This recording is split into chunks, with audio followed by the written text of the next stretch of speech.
Dr. Hendra Justian, SPD, dari Seminari Tinggi Santo Paulus Ledalerong.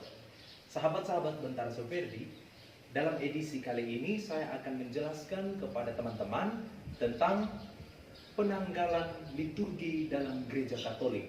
Jika kita mengenal adanya tahun Masehi, maka dalam Gereja Katolik ada juga kalender khusus yang mengatur bagaimana bacaan-bacaan dalam gereja itu akan habis dibaca dalam perputaran 3 tahun.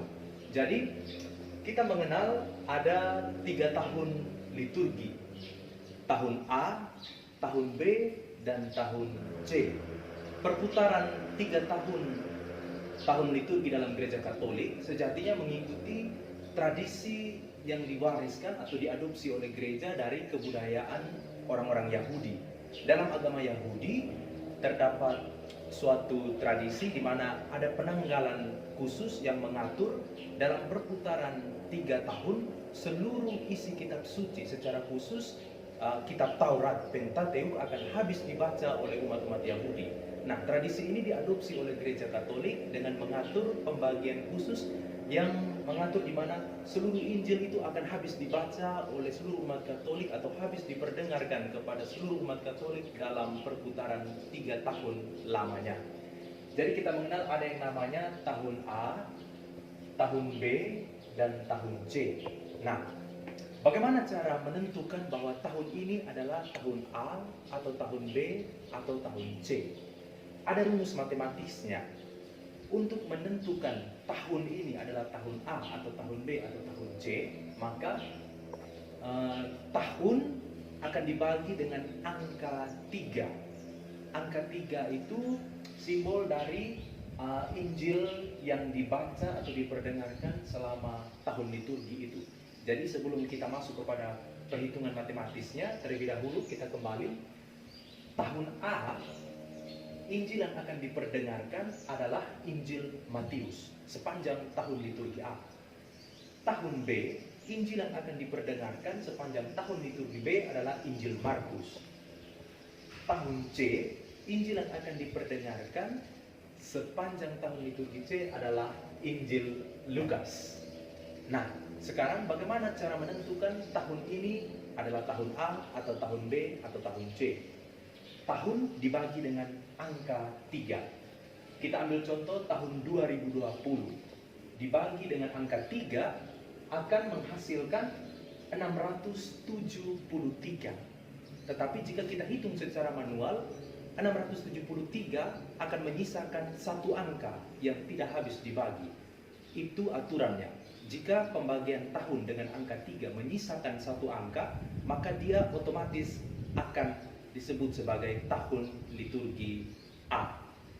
Lalu tahun B, kita ambil contoh tahun 2021. Jika dibagi 3, hasilnya juga 673. Tetapi jika kita hitung secara manual, dia akan menyisakan 2 angka. Sehingga jika tahun dibagi dengan angka 3 menyisakan 2 angka, maka tahun itu otomatis disebut sebagai tahun B. Lalu tahun liturgi C, kita ambil contoh tahun 2022.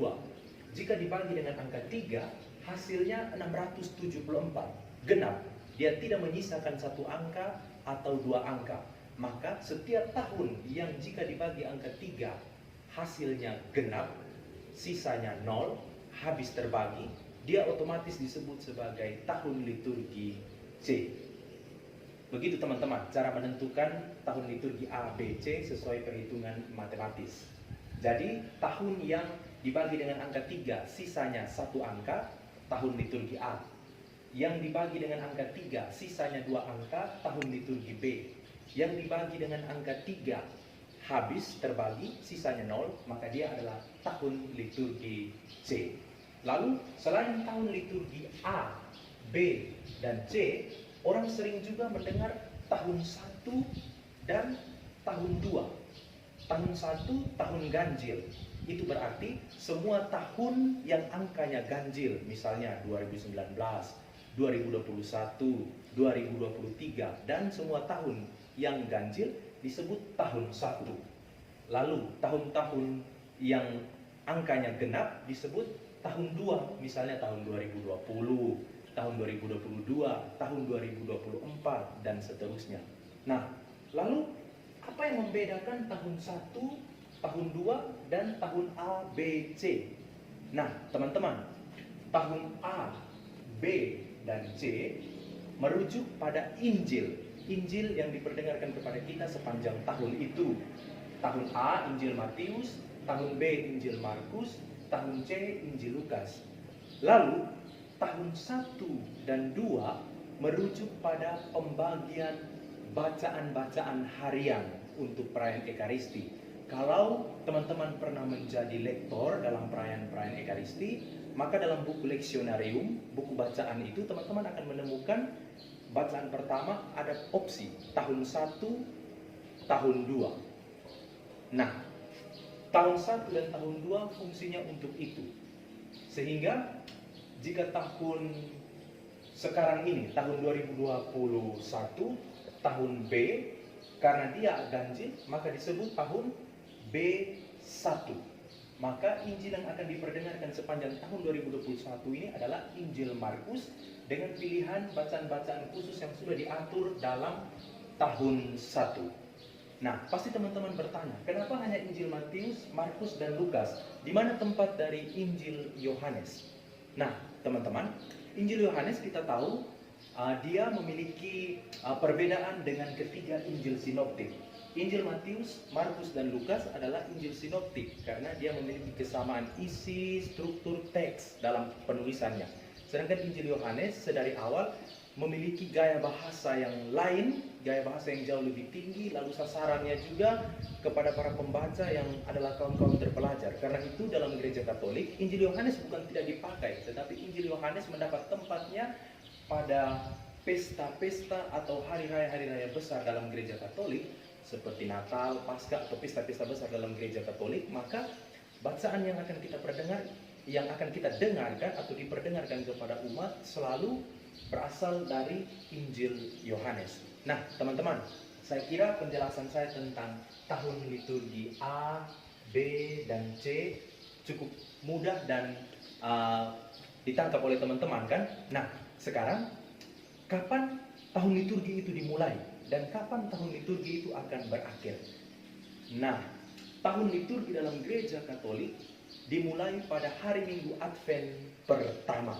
Kita membuka tahun liturgi yang baru dan dia akan berjalan sepanjang setahun dan berpuncak pada perayaan hari Minggu Kristus Raja Semesta Alam atau hari Minggu biasa yang terakhir dalam gereja Katolik sebelum kita memasuki masa Advent berikutnya.